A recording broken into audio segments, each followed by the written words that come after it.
Aujourd'hui, on s'intéresse à un autre ninja que Ira, il s'appelle Benji. Il a 17 points de vie, 4 d'Intel.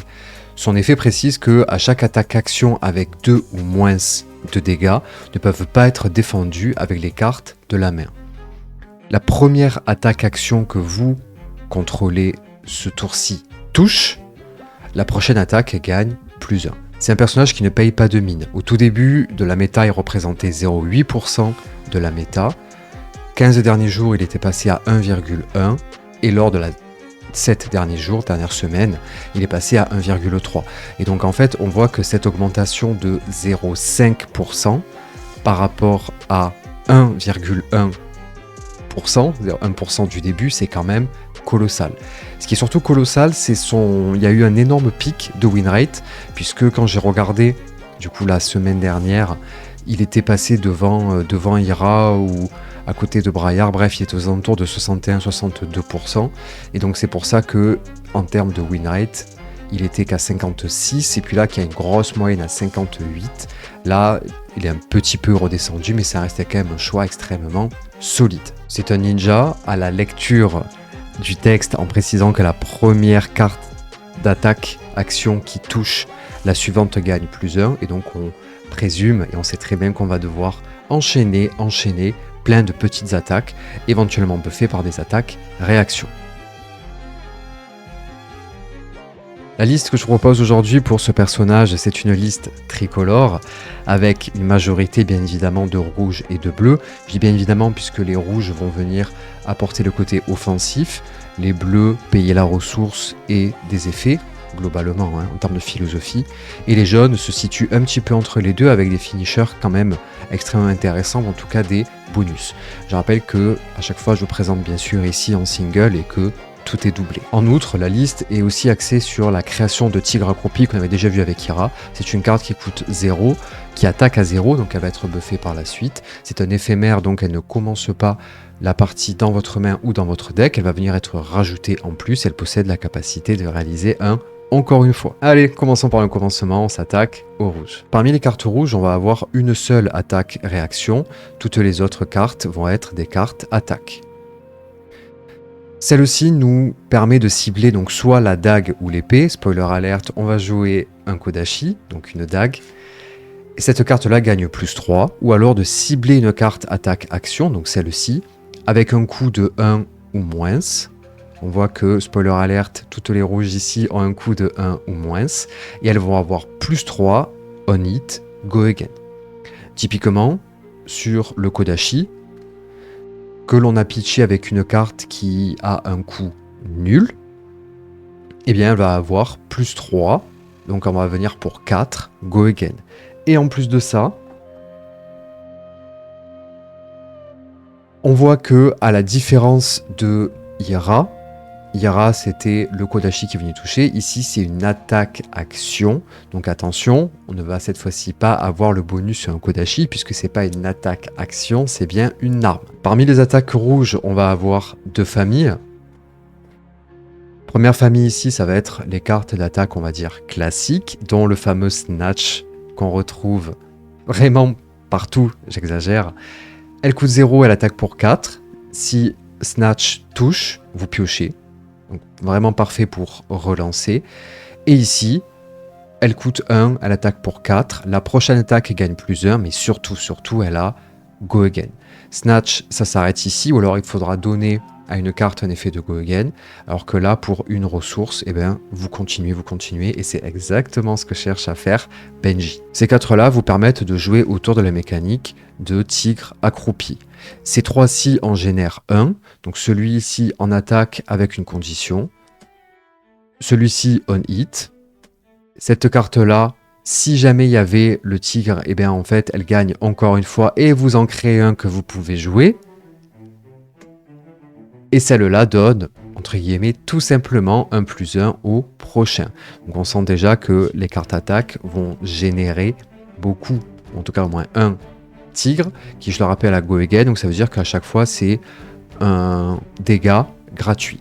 Alors quand je parle de dégâts gratuits, n'oubliez pas que initialement il a un coût de 0. Donc si jamais vous ne prévoyez pas d'avoir un boost ou un bonus, soit qui cible directement le tigre accroupi, soit qui cible la prochaine attaque, au hasard celle-ci, et bien en fait le tigre il va proposer 0 dégâts. Parmi les jaunes, il y en a une dont j'aime beaucoup l'effet, c'est celle-ci. Quand elle touche, autrement dit avec Benji, il y a de très fortes chances qu'elle touche, puisque toutes les cartes attaque-action, c'est une carte attaque-action, avec 2 ou moins, ne peuvent pas être défendues par les cartes de la main. Donc sauf s'il reste des pièces d'équipement par-ci par-là, sauf s'il reste éventuellement une défense-réaction dans l'arsenal, ben en fait celle-ci va toucher. Et quand elle touche, la prochaine attaque-action avec une attaque avec une attaque de base inférieure ou égale à 2, spoiler c'est le cas pour toutes, que vous jouez, cette chaîne de combat gagne plus 2. Donc ça veut dire que là aussi, on va pouvoir venir booster encore une fois les attaques, puisque derrière on a en plus un Go Again. Énorme finisher, elle gagne plus 1 pour chaque attaque qui a touché dans cette chaîne de combat. Donc typiquement quand vous arrivez à la 72e attaque qui vaut 0 et qui vous touche, et bien celle-ci ça vous fait un très très bon finisher. Les 3 dernières sont là pour booster les tigres ou créer les tigres. Celle-là extrêmement belle, moi j'adore autant franchement que ce soit celle-ci ou même le style de Benji. En tout cas, en termes de goût, c'est vraiment pas ce qui me plaît. Par contre, voilà, celle-ci, beaucoup plus sombre, hein, vous l'aurez compris si vous suivez un petit peu mes vidéos.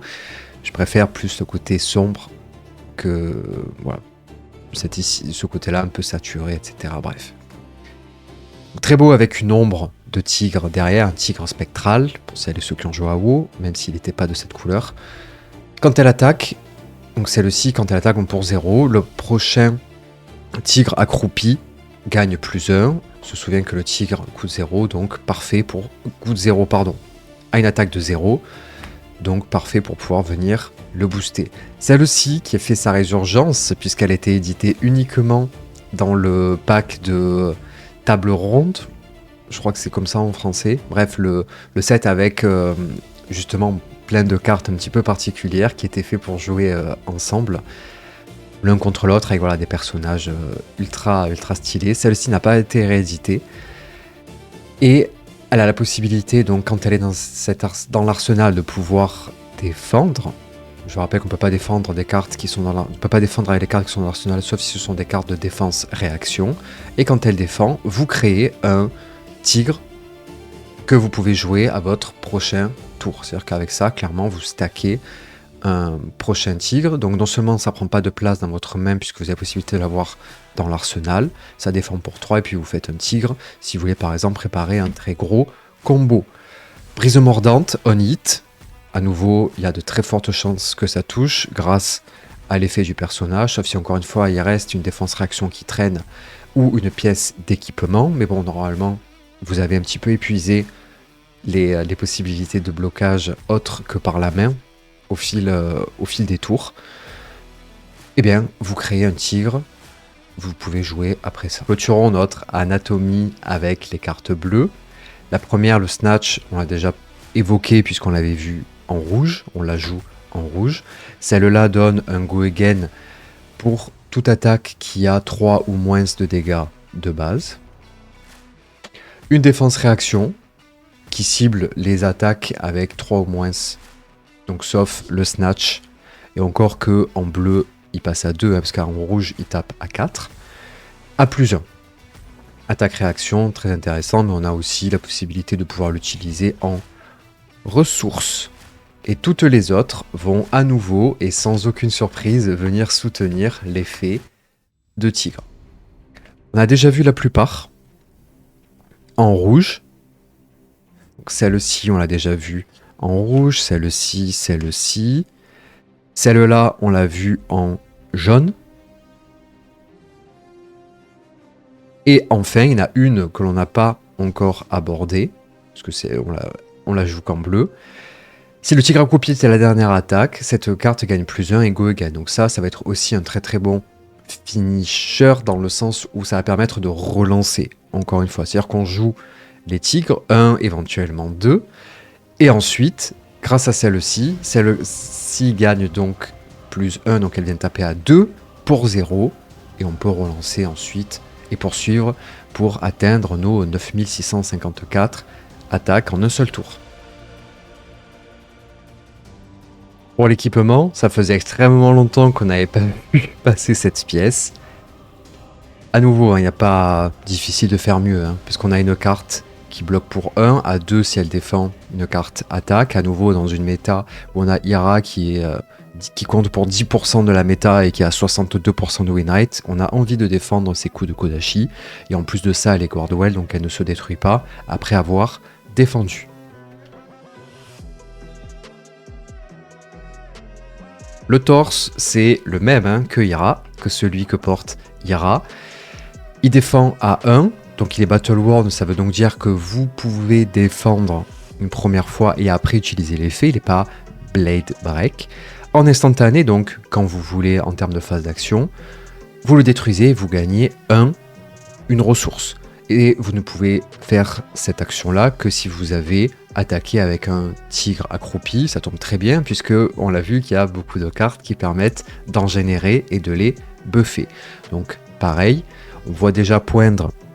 On se souvient qu'il y a une carte qui gagne un +1 go again si on a déjà joué un tigre avant. Et donc d'avoir une ressource permet non pas de la payer parce qu'elle avait un coût nul, mais de pouvoir éventuellement ensuite poursuivre. Les poignets défendent à 1, Battle Worn, toujours pareil, il n'y en a pas à choisir entre les deux.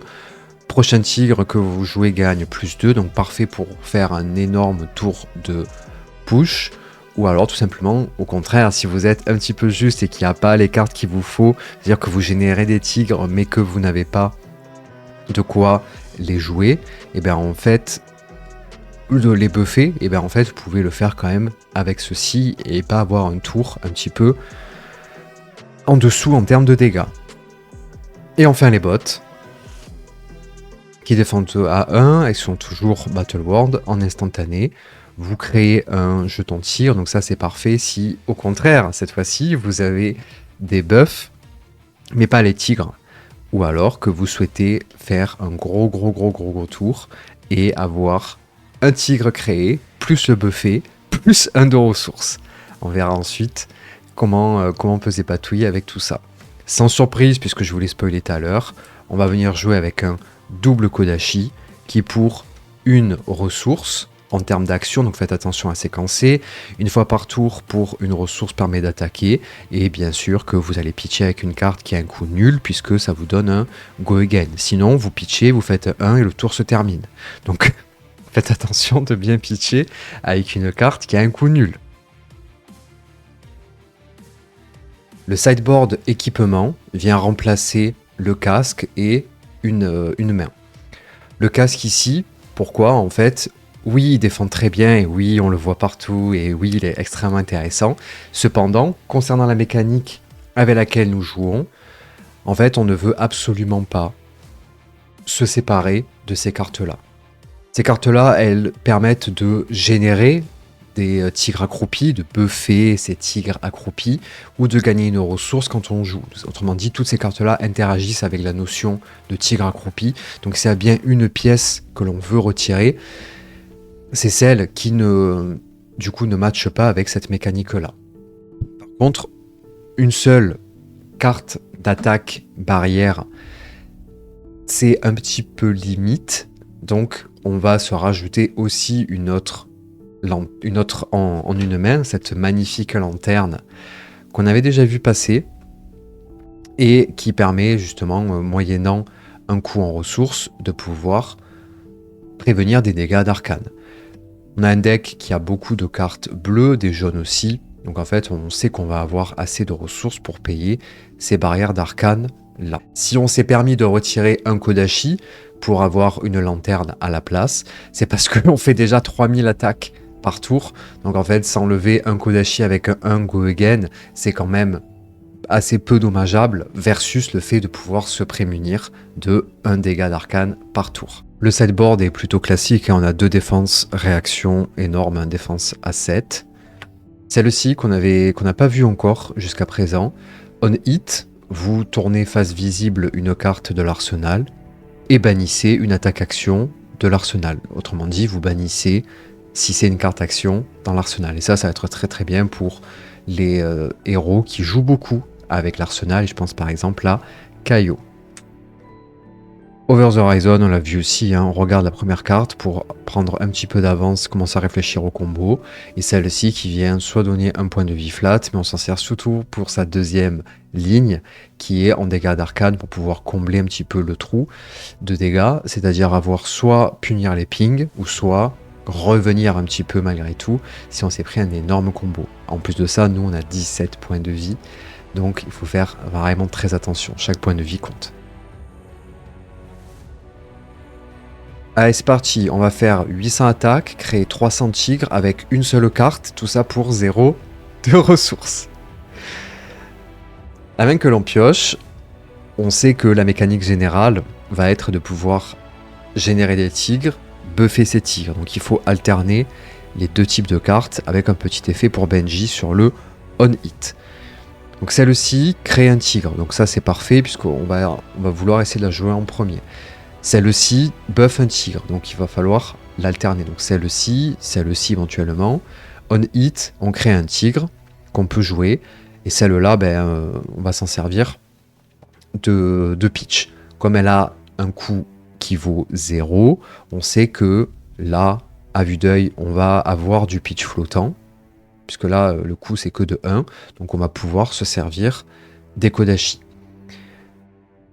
Alors, laquelle on joue en premier, entre Griffe Courbée ou celle-ci? Franchement, je sais pas. Je sais pas, puisque les deux attaquent à 2. Donc, allez, on va commencer par la bleue.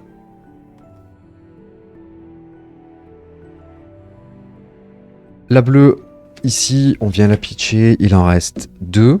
Donc, quand elle touche, présume qu'elle touche grâce à l'effet de Benji, puisque l'attaque action avec 2 ou moins, c'est bien une attaque action avec 2 ou moins, ça ne peut pas être défendu par les cartes de la main. On présume que malgré l'effet sur le on-hit, l'adversaire ne bloque pas, et quand bien même l'adversaire aurait bloqué, vu qu'on a quand même beaucoup de cartes qui synergisent dans notre main, on aurait pu cette fois-ci, pour se débloquer la situation, utiliser les bots. Quand cette carte touche, créer un tigre accroupi, etc. Donc là, on est ici. On va créer un tigre accroupi qu'on peut jouer. Zone de bannissement est toujours derrière moi. Si je le joue comme ça, grâce au Go Again ici. Donc là, on vient pour 2 Go Again. On sait qu'elle a touché. En tout cas, on présume, on dit qu'elle a touché. Donc, si elle a touché là, et qu'on vient jouer le tigre grâce au point d'action ici, en fait, le tigre attaque pour 0. Il nous faut donc jouer une carte qui vient buffer.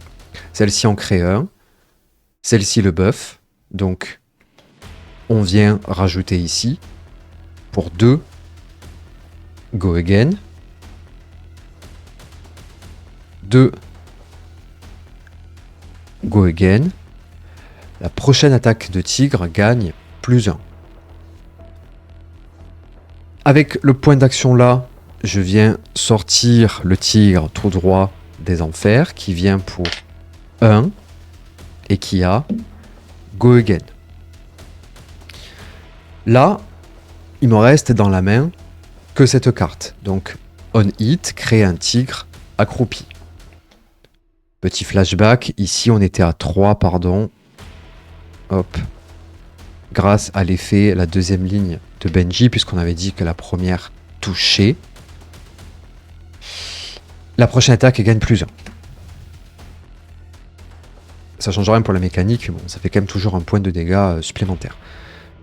On est ici avec le point d'action du tigre. Et là, en fait, on sait qu'on va en créer un. On va en créer un, mais ok, on peut le jouer. Donc soit on va le jouer, profiter de cette belle lancée et le buffer grâce au gant, soit on va le générer pour le garder pour un tour ultérieur. On va dire qu'on va craquer ici pour le bonus, donc toujours pour 0. Elle touche, a priori toujours pareil, elle touche puisqu'elle a 2 ou moins et l'adversaire n'a pas 60 pièces de stuff ni 60 défense réaction. On va présumer que ça touche, puisqu'il ne peut pas défendre avec sa main.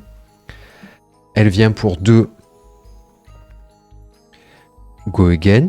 Elle touche. On génère un tigre dans la zone de bannissement qu'on peut jouer. Utilise ce point d'action-là pour pouvoir le jouer. Cependant, si je viens le jouer, on se rappelle que son attaque a une valeur de 0. Donc là, il va bien falloir que je le buffe. Je vais pouvoir le buffer avec les gants. Cependant, j'ai tout à fait le droit, au niveau de l'ordre, de pouvoir venir utiliser mon point d'action et venir de ma zone de bannissement jouer le tigre ici, qui gagne Go Again. Ça, c'est un instantané, donc j'aurai tout à fait le droit de venir le jouer maintenant. Le souci, c'est que si au niveau de la règle, c'est parfaitement légal, par contre, une fois que j'ai joué le tigre ici, en fait, je ne peux plus le cibler, puisque ici, la cible, c'est le prochain que vous jouez. Donc là, si j'ai le droit au niveau des règles de d'abord utiliser mon point d'action pour jouer lui et ensuite faire mon éphémère, je ne peux pas le cibler. Donc on fait très attention, on est là, on utilise en instantané ceci pour faire en sorte que le prochain tigre gagne plus 2. Donc je le détruis. J'utilise le point d'action pour venir ici avec le tigre qui attaque donc à plus 2. Go again. Et là, ce que je vois, c'est que, en fait, il me reste 2 de ressources. Si jamais je craque ça pour créer un autre tigre, là, dans l'immédiat, ça ne me sert à rien. Est-ce que j'ai besoin de ressources? Non. Par contre, je vois que j'ai la ressource flottante. Une fois par tour, attaque. Donc j'utilise un point de ressource. S'il y a une carte dans la zone de pitch qui a un coup nul, c'est le cas ici, le Kodachi à Go Again. Donc là, je viens pour 1. Go Again. Et encore une fois ici, 1.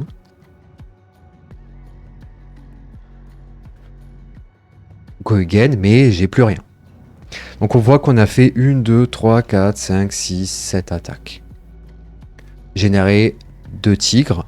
Et je pense qu'on aurait pu, bien sûr, en optimisant, faire encore mieux. Mais là, voilà, c'est quelque chose qui tombe à peu près régulièrement. J'ai fait un cas de figure pas aberrant, pas extrêmement rare. Encore que, on a utilisé quand même ça pour buffer le tigre. Mais c'est une façon aussi de montrer comment est-ce qu'on génère les tigres et surtout en termes d'ordre.